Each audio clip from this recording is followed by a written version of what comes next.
It's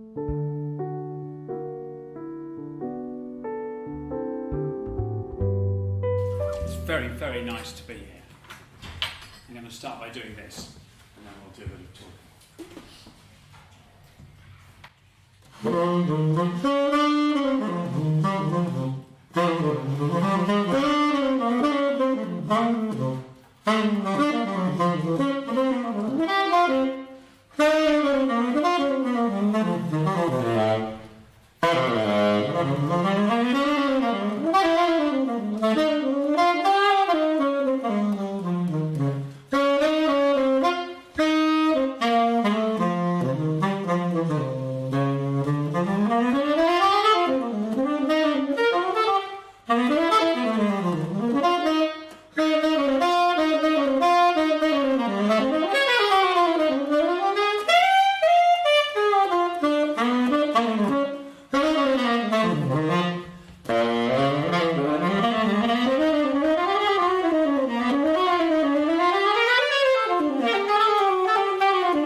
Feel a lot more relaxed now.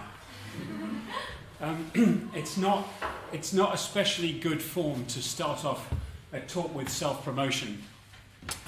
So I'm going to try not to, but I just want to tell you what we're going to do a bit, and I hope you'll forgive me then as I talk for about the first half of this lecture about something I've been doing. And that's because I think it's the best way for me to honour this brilliant series, which aims to not just to kind of comment on theology and religious practice at a distance from each other, but actually to, as I understand it anyway, explore how people have sort of done the one as the other, doing theology as jazz, or doing theology as doing jazz as kind of theological or religious practice. So I am a university chaplain, which means I've escaped from exam term, which is really rather nice because it's, as you can imagine, all a bit pressured. And then that's half of my job, and then the rest of the time I work as a jazz musician. I run an artistic director of a scheme called Girton Jazz in the University of Cambridge at our college, and I work for the University Faculty of Music a bit, and then as a freelance player and composer and all sorts of that stuff. And I want to tell you about something I've been doing. I'm also, theology is what I studied. I didn't study any music, so this is really rather nice to kind of draw them together. I want to tell you about something I've been doing and play you a couple of audio samples, and you'll have to forgive the lack of the bass coming out of the TV. It sounds a lot better when you buy it and take it home, just so you know. I want to play you a couple of things, and then I want to share some thoughts with you about how doing this kind of thing has opened up some new kinds of saying and thinking for me as a jazz player and as a priest, and perhaps a theologian. So a couple of years ago I was lucky enough to be joined by an exceptional band, of which Malcolm is one, to premiere a jazz work of mine called Psalter Themes for Peace, which was played underneath Peter Walker's installation Peace Doves. Has anybody seen Peace Doves? It's been around a few cathedrals and things. Anybody?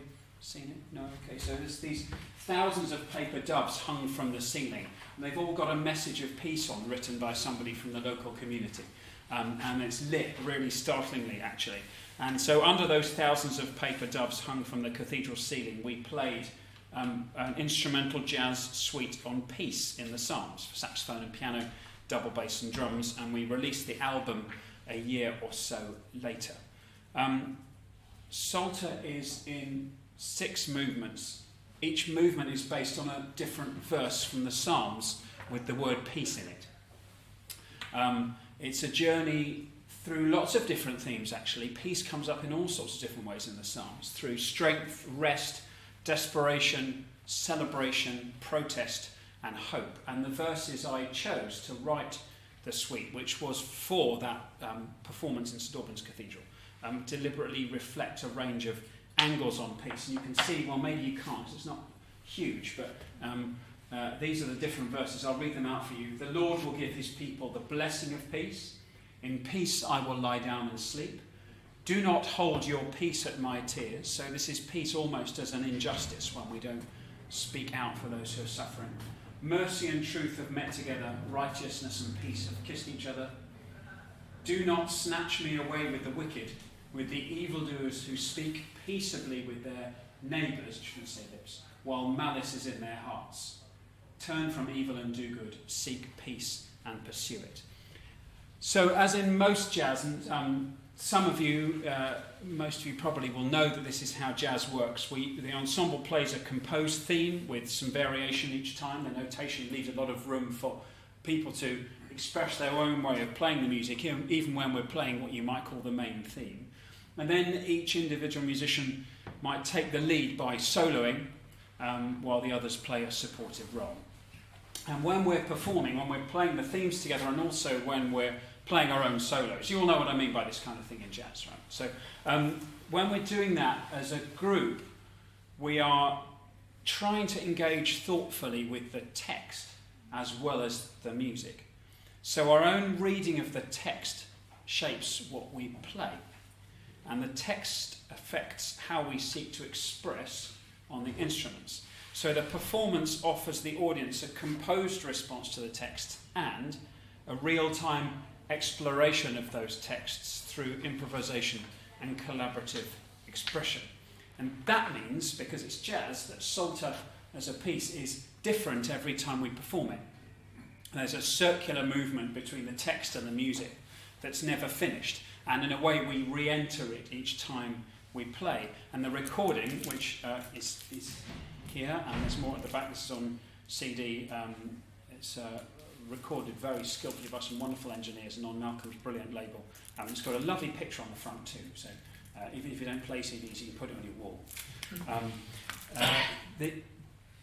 The recording is not a curated, perfected, ultimate version of the work, right? It's a real-time reading of those texts expressed musically. We deliberately tried to keep edits to a minimum. We didn't all record our bits on separate days in separate booths. We effectively stood in the circle and we played the piece maybe 3 times, and then we chose the best takes, did a couple of little bits of editing, but not very much. When it's performed live, we have each verse read before each respective movement is played. So someone will stand up and read the text, and then we'll play the music. But there is no verbal commentary when we play it. There's nothing written that people have to say, this is why the music sounds like this. Each movement sounds a particular way because of how I read the text and how I chose to express something of that reading in music. But we don't offer an attempt to really clarify that or nail that down. And that's really, really important to what I'm going to be talking about in a bit. In some movements, the links might be quite obvious because of the way music, as I'm sure you've discussed, does evoke shared impressions through the soundscape it creates, and because of the kind of associations we make with that soundscape. So a fanfare communicates a certain kind of thing to people because of how we're used to that kind of sound being used, and also the kind of associations we might make with it. So first of all, I just want to play you, I'm going to attempt to go backwards on this presentation to see what happens. I want to play you one of the movements which perhaps has a little bit more of a commonly sort of associated soundscape to it. It sort of sounds like you might expect it to sound when it's about that text, for example. It's a short excerpt from the movement entitled "Do Not Hold Your Peace at My Tears."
In what you thought when you heard that as a piece of music following the text, "Do not hold your peace at my tears." Were there kind of connections for you? What emerged as you heard that? That's a direct question, by the way. It was tearful. Okay. Tell me more. I don't know if I can really. Okay. That's good.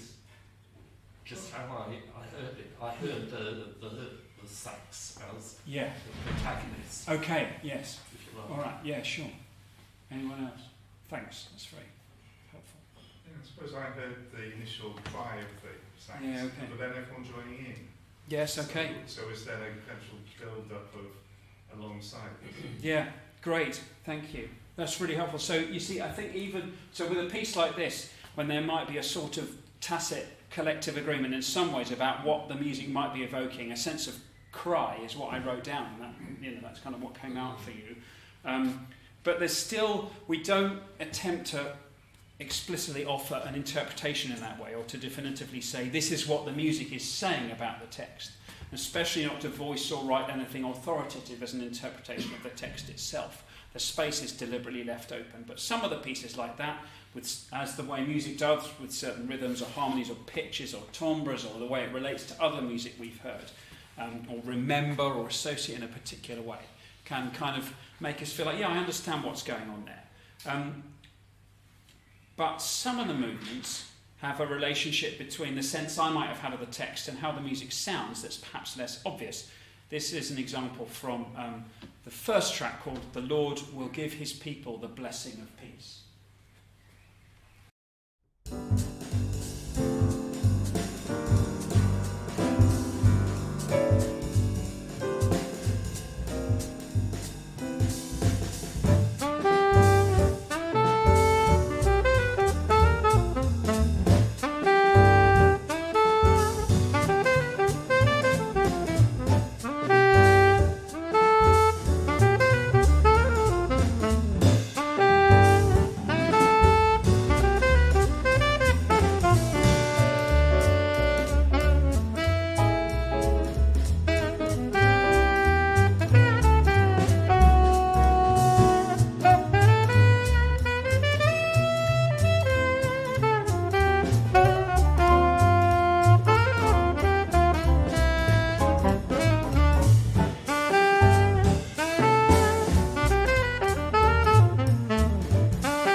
Same kind of question of that piece, what might your response be?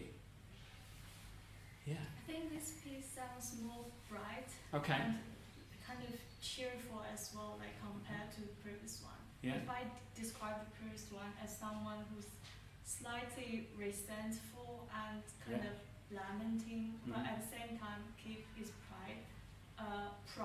But this one sounds like pretty hopeful and a bit upright, sort of like Upright, happy. yeah. Yeah, okay, thank you. Any others? I thought it sounded like a song. Is it the Lord will give his people? It is, the first one, yeah. So, the Lord Yeah. will give. Okay. Oh, wow. How fantastic. You see, I didn't think that when I wrote it, but isn't that fantastic when it comes through? So Thank it you. felt like it was imitating the rhythm of the sentence. Okay. Yeah. Thank you. Yeah, I think when I wrote it, it was a sense of, it was like this sort of strength, this Buddha was a strong thing to say, that the blessing of peace was perhaps not kind of a restful, quiet peace, but actually a really robust sort of thing. But you see, already now we're picking out different things from hearing that same piece of music. So what's going on here, I think, stretches beyond what can be worded.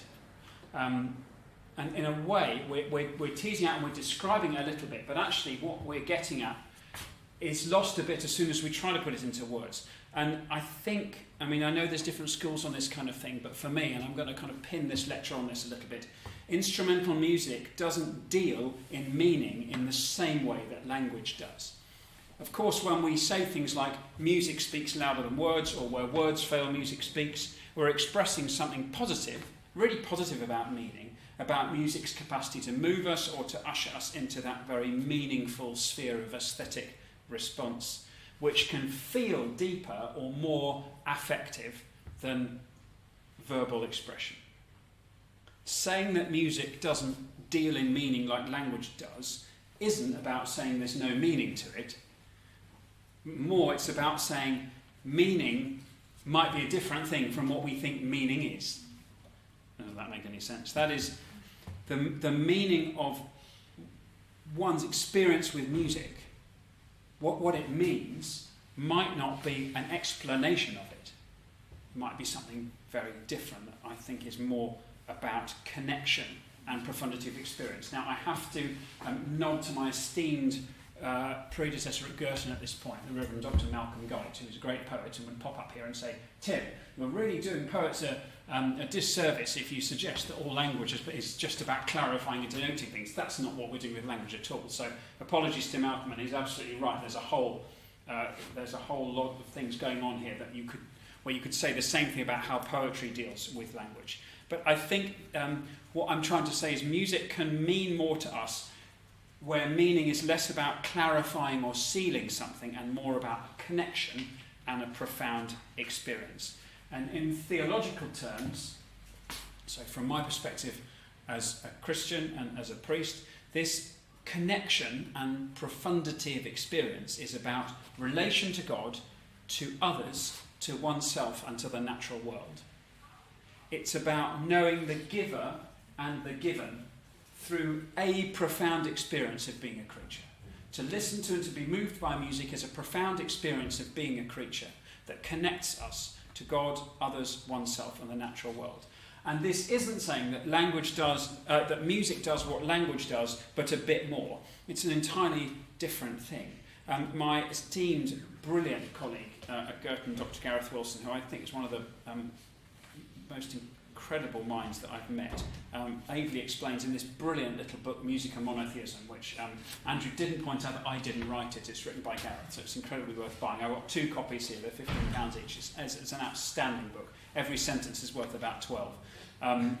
This little book, Music and Monotheism, gets into this whole thing of language maybe being inherently musical, but music not being inherently linguistic, which is really, really interesting, brilliantly explained, and I heartily recommend this book. And we're wondering about doing a package deal. If you buy the book and the album together, you get a free plastic toy.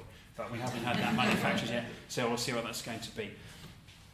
I think what I'm trying to talk to you about is this theological, religious practice of jazz, Psalter being an attempt to experiment with what happens if we broaden our expectations of what we might call hermeneutics, that is, the way we think about interpreting a text. Could that be done in the kind of aesthetic sphere? So that's Gareth's book there. I found that, for me, this kind of work, and I did 2 other works before, and they're absolutely not unique. All sorts of people are doing this in all sorts of different genres, but this is what kind of unfolded for me as I brought being a jazz musician and a Christian thinker, I suppose, together. I found that Psalter explores what happens if we don't limit our engagement with scriptural text to simply more text and speech. So we say, okay, we're engaging with this text and we're going to do it not just by talking about it, but also some other responses too. Now, of course, the Christian scriptures are quite keen to tell us that the most important response is action. But also, we do sit and talk about things a lot, and that's a perfectly reasonable thing to do. A lot of the New Testament is talking about the texts that we have. And I suppose I'm saying, well, what if talking about them isn't the only way of engaging kind of discursively with them or exploring them? What if some interpretative responses to Scripture, or even commentaries on it, could arise in a non-linguistic form that isn't secondary to language and that cannot be easily or quickly folded back into the purely linguistic or textual? So I suppose it's an aesthetic response to Scripture, and that having the power to mean something, much like the painting on the front of the thing, which is gone now, but it's a gorgeous painting by the brilliant Sophie Hacker. Does anybody know Sophie Hacker's work? Yeah, fantastic, and we're really delighted that Sophie was happy to collaborate for us to use this lovely painting on the front. Actually, lovely is the wrong word for it. It's striking. It's incredibly deep.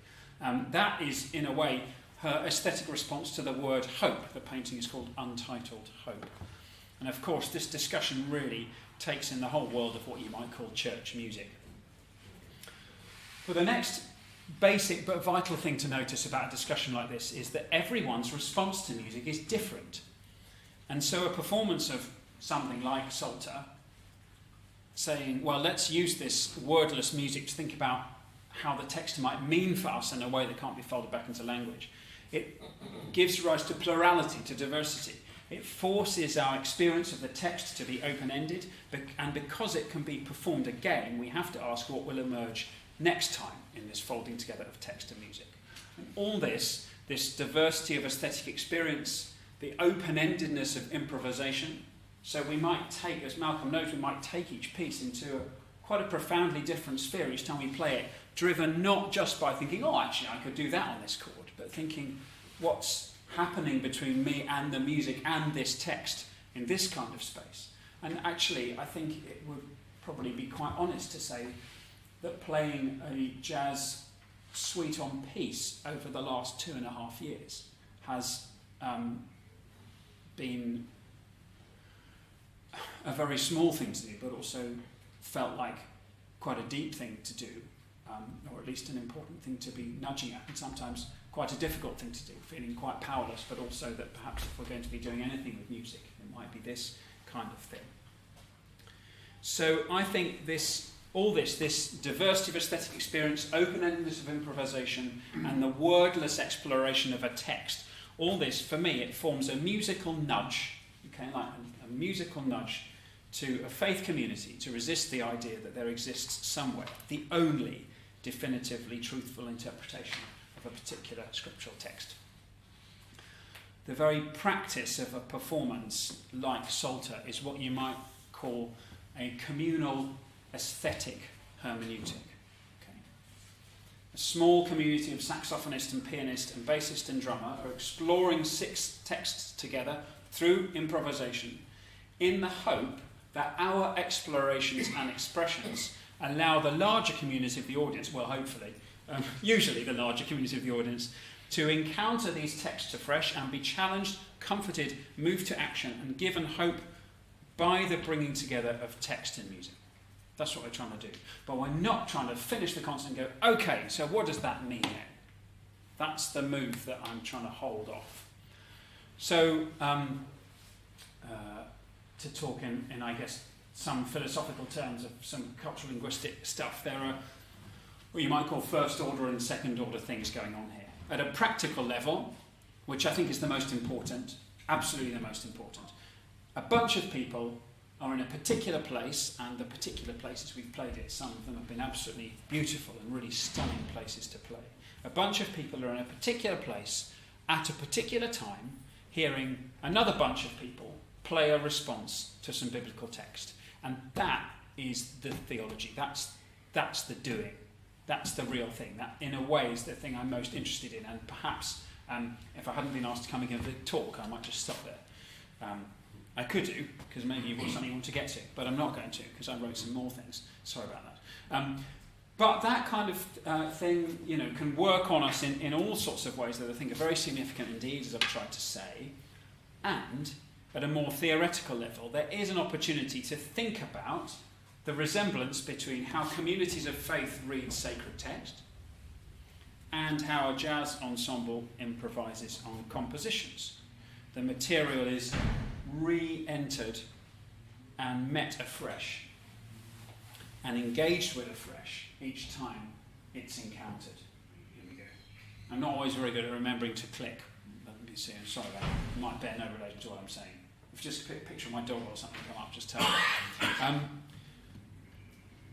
The history of how we and others have engaged with the music in the past shapes how we express or experience its meaning for us at that particular moment. We engage with and we relate to tradition and authority here. That's something to do with this resemblance, perhaps, between how jazz musicians improvise and how a community of faith reads sacred text. This is an aside, but there's a really great book by David Bentley Hart written a few years ago. It's a little book called Tradition and Apocalypse. It's got a very pretty cover, actually. It's really beautiful.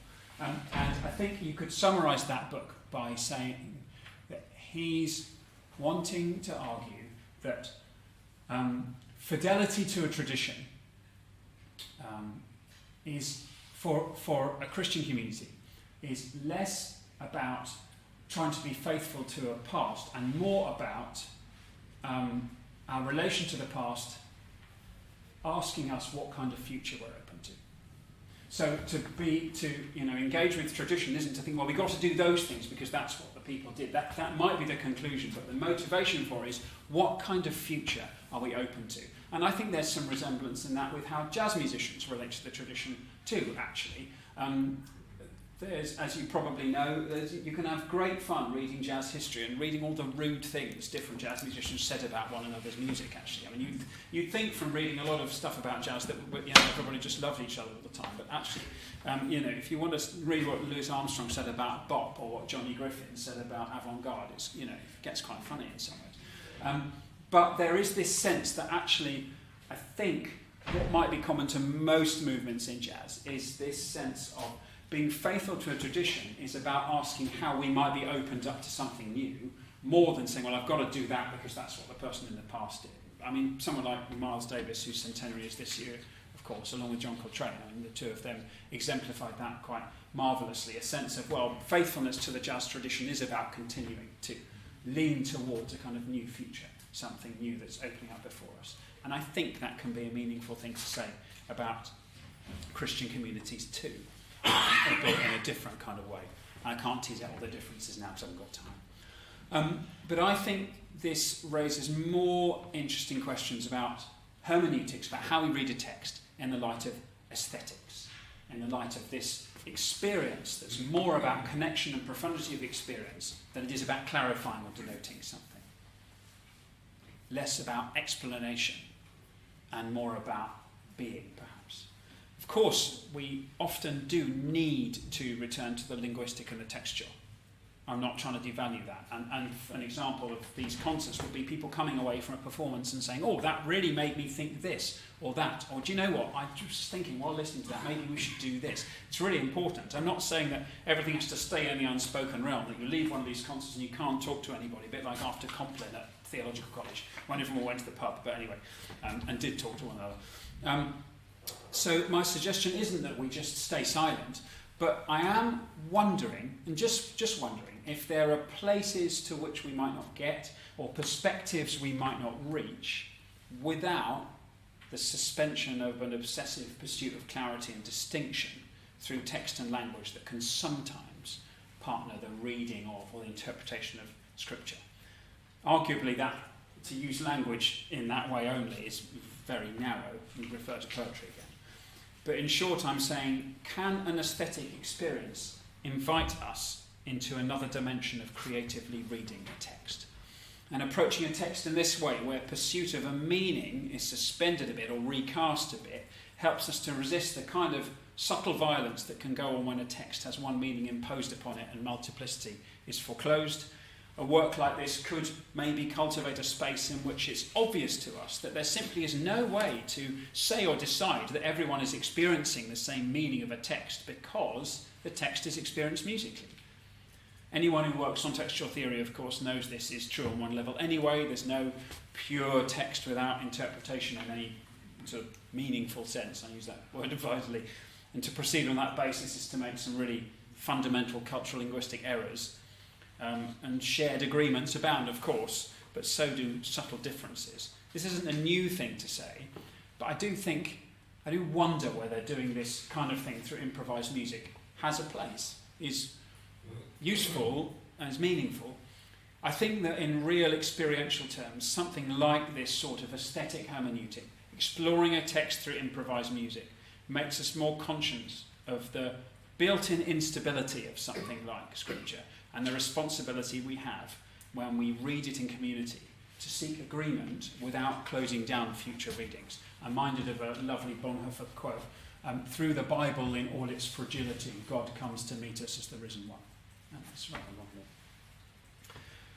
In one sense, you might think, though, that what I'm saying is all very fragmentary, broken up, caving into the individualistic.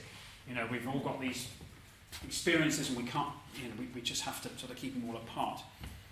But all this multiplicity happens, all this sense of all these different meanings flying around and all these different people happens through what is often a profoundly unifying experience. If you go to a great gig, actually, sometimes you go to a terrible one as well, you're kind of bound together with the people with whom you listen to the music, right? Something happens with you as a community as you're there and you're experiencing this. And so the fact that you're all experiencing it in different ways doesn't fragment you, fly you off in all these different directions.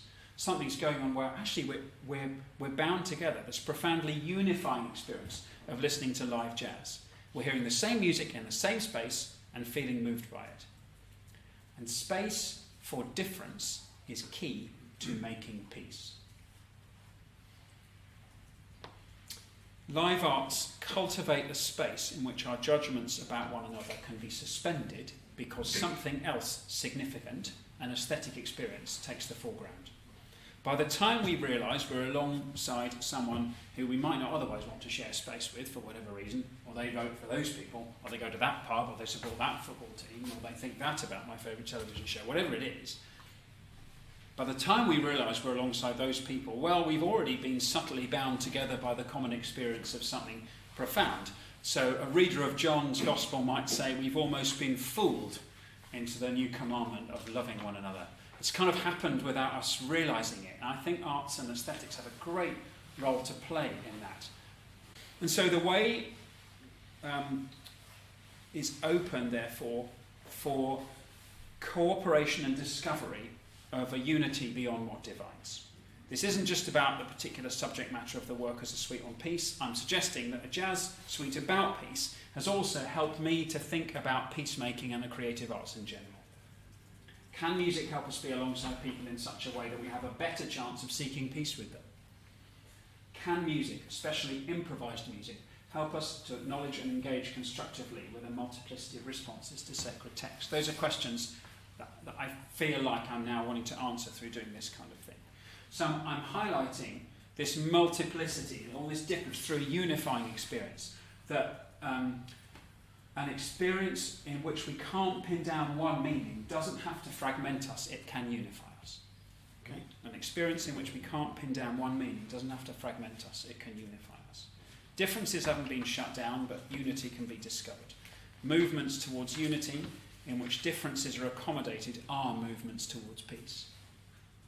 Accepting and leaning into the way music means in terms of connection and profound experience, as I said at the beginning, can be a way into thinking about all of this. So might peacemaking be enhanced by leaning into the aesthetic dimension of human experience? Might this be especially true of peacemaking in which religious texts feature? And anyone working in peacemaking in the world today knows that religious literacy is really key. Can music help us, as I've said, be alongside people in such a way we have a better chance of making peace with them?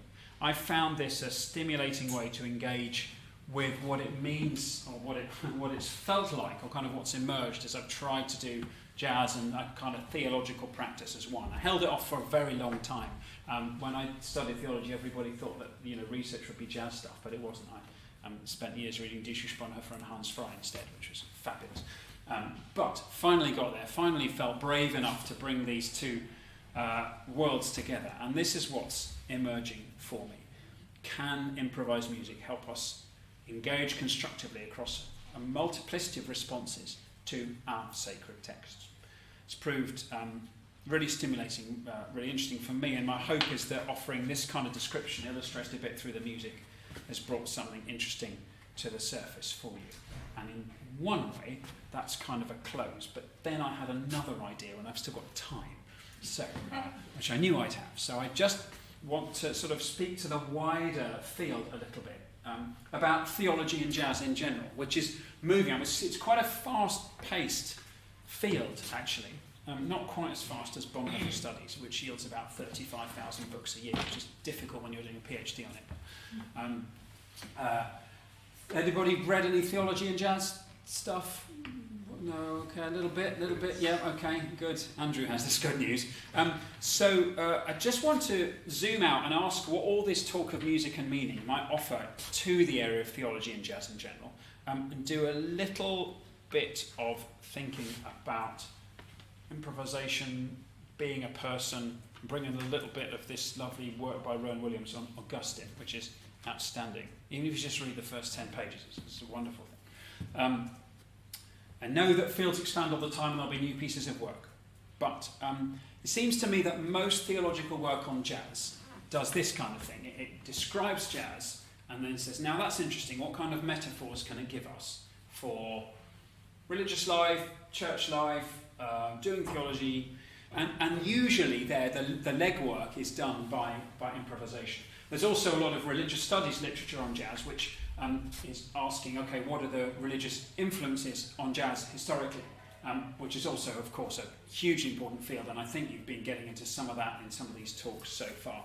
But the kind of theology of jazz, if you like, tends to work with this sense that improvisation is the metaphor which is most useful from the jazz world for theology. And there are some really excellent and really subtle examples of that. There are some quite not so good ones really too, but we don't have to talk about those.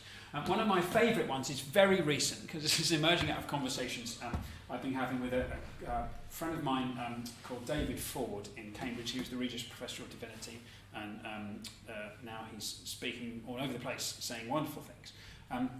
So one way he would see jazz as having something to say to theology is by offering improvisation as a kind of practice and as something to be thought about. He reads some of the key phrases in John's Gospel as in inviting improvisation. So where Jesus says, "As the Father has sent me, so I send you," David tantalizingly suggests that we're being asked to improvise on this pattern of "as me, so you." That becomes a form which then we fill with our lives. Always, I suppose, what have I written here? Thinking about what jazz players are doing when they improvise and using that to explore the multiple ways in which we might think about our lives, filling this kind of capacious placeholder in John's text. David says the word capacious much better than I do, because he's got a very lovely Irish accent, which sounds a lot better, especially when he says the words capacious buckets to describe the Book of Common Prayer liturgy, which I think is perhaps my favourite description of the BCP ever. But anyway, so David and I talk, and my hunch is that improvisation is always a hopeful practice. So when Malcolm and I are improvising, I think we're hopeful. We're always trusting that something's going to open up as we play, as we engage, as we do it. Either that or we're just foolhardy because we think, well, that was rubbish, but the next thing might be really good, so I'll just keep going. But I think it is inherently hopeful. And improvisation then, a theologian might say, invites us to consider discipleship. Christian life, spiritual life is inherently hopeful, even if sometimes that hope feels like sheer bloody-mindedness in the face of horror and darkness. Jazz musicians think a lot about what improvisation is, says, and so offer a living case study of its practice, making jazz well placed to offer gifts to theology. That's kind of how it goes. And David's thinking is a really good example of that. There's quite a lot more that's a bit more shallow. But anyway. But I want to offer this sort of final little standalone idea about picking up these ideas I've mentioned already. If the way music means isn't purely like a language, if we accept this irreducible individuality of aesthetic experience, as well as its capacity to unify us, if what the instrumental improviser is expressing can't be folded back into language that clarifies or contains, then I think we're on the cusp of a spiritual practice. And this is where theology has something to say to jazz. This practice is, making friends. Okay, so the practice is making friends with the mystery of our own expression in the world. And that in turn being an invitation to accept the mystery of the meaning of our own lives. Perhaps I could come at it another way. From time to time you meet a jazz musician who speaks as if everybody should understand exactly what they're trying to communicate, with their instrument. So they'll, kind of pick up an instrument and do something like this.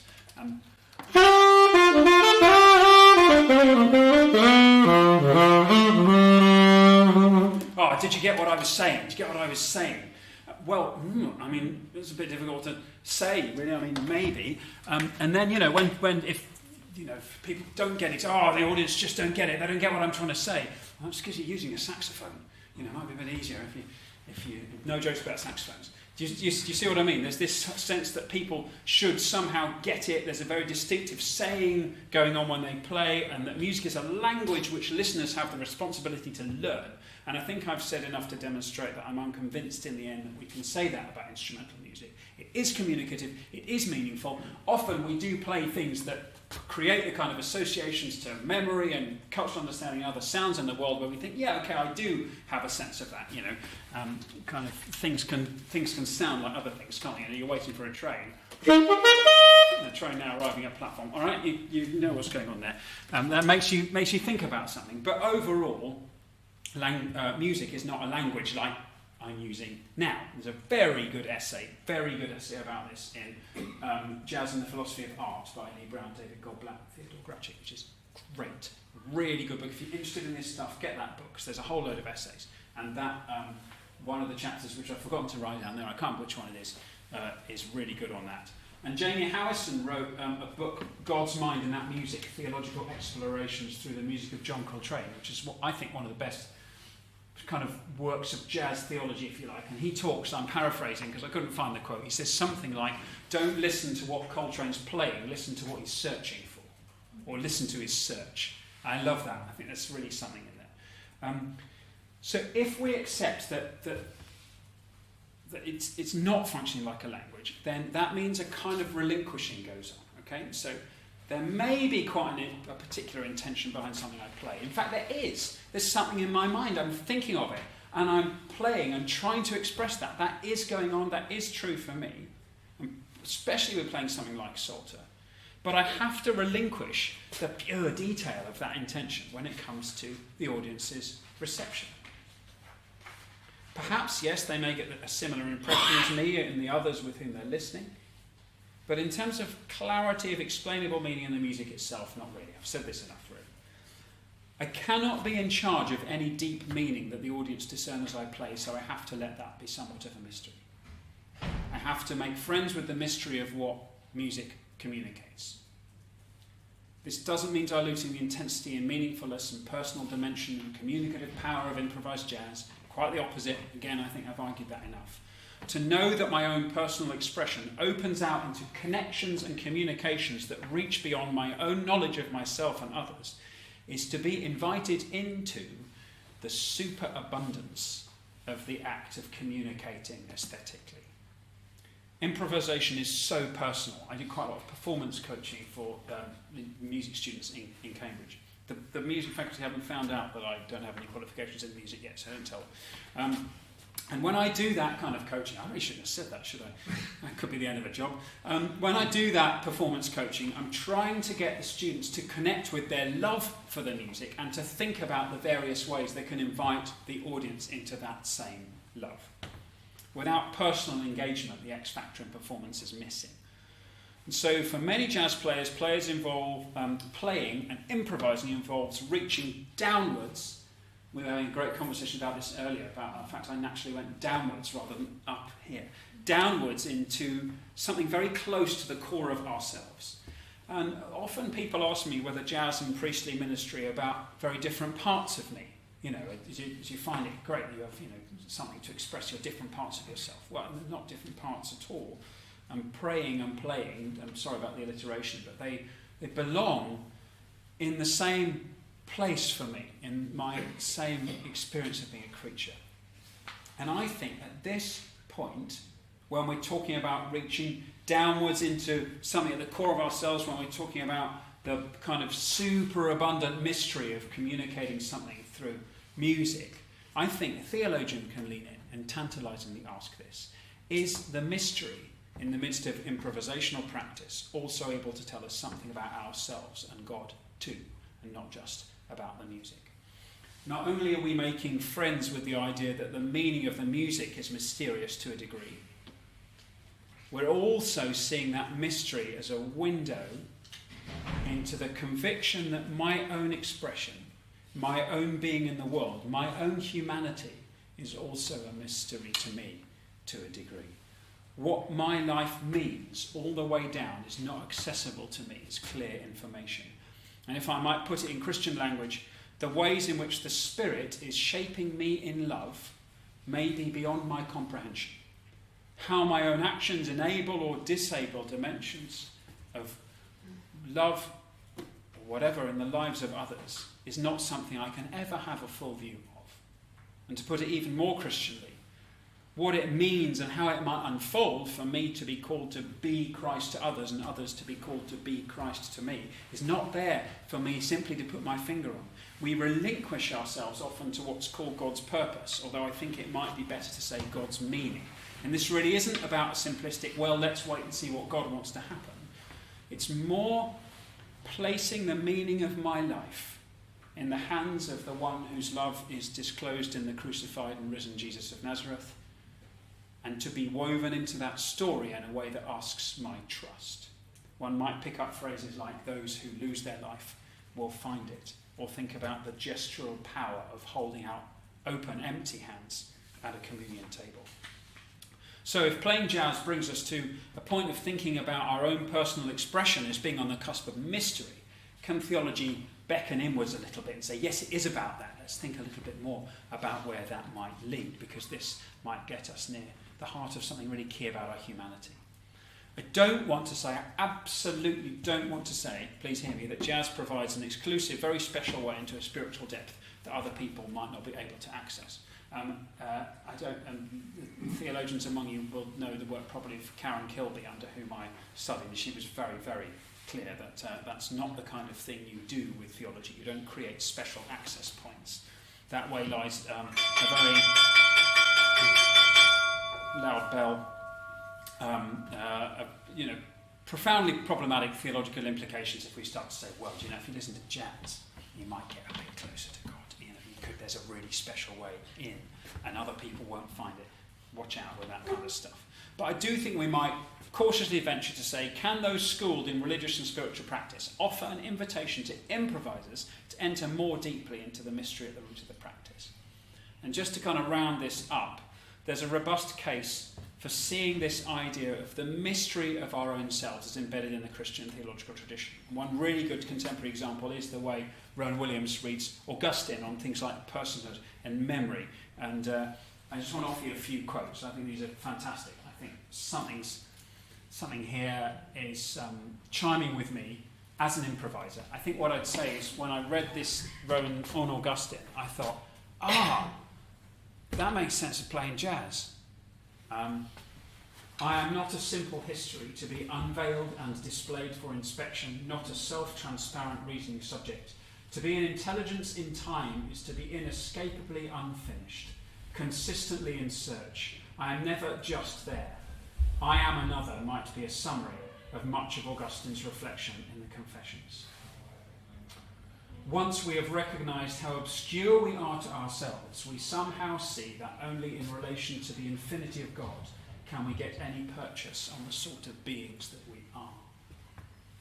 I can't make the links that will make sense of my life. To know myself truthfully is to know a speaking subject, trying in word and imagination to come to terms with absence, the absence of God as an object, the absence of final and satisfying objects in the light of the always locally absent but universally pervasive God. I mean, that takes a year to unravel, doesn't it? I know myself as an act of questioning. This was it. I know myself as an act of questioning, a lack and a search, perpetually unsatisfied in this life, yet not frustrated. That's playing jazz for me, right? That's really, knowing oneself as a search is part of what's going on for me as an improviser.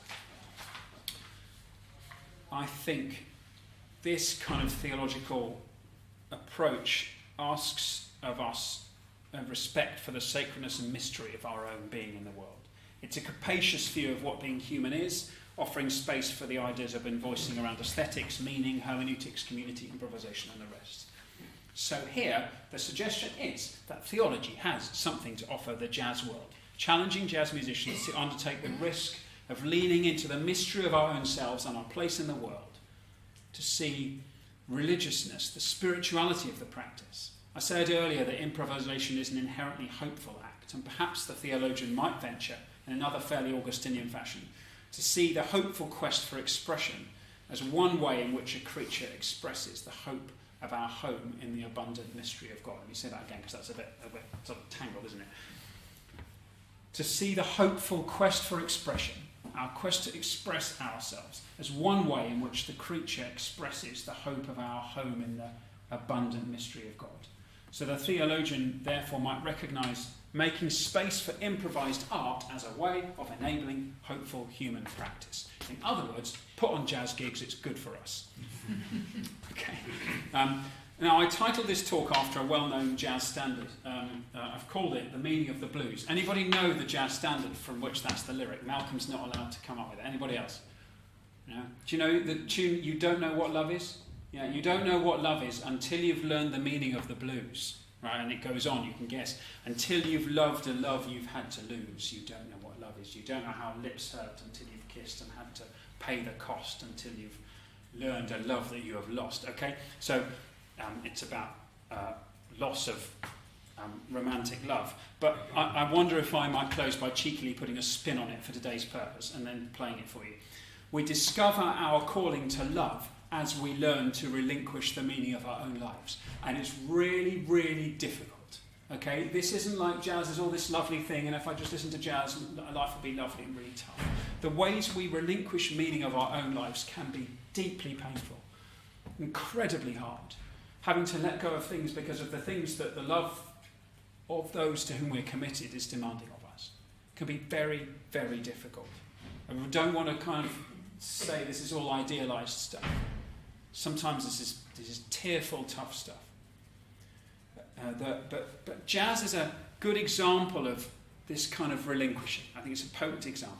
And so perhaps we're saying there's a discovery, a knowing what love is, as we learn that we don't know the meaning of the blues, the meaning of our continued experience of being a creature. Instead, we accept that expressing ourselves is a leaning forward into the mystery of our own lives and maybe our determination to make for peace. I'm going to play you that tune. You don't know what love is.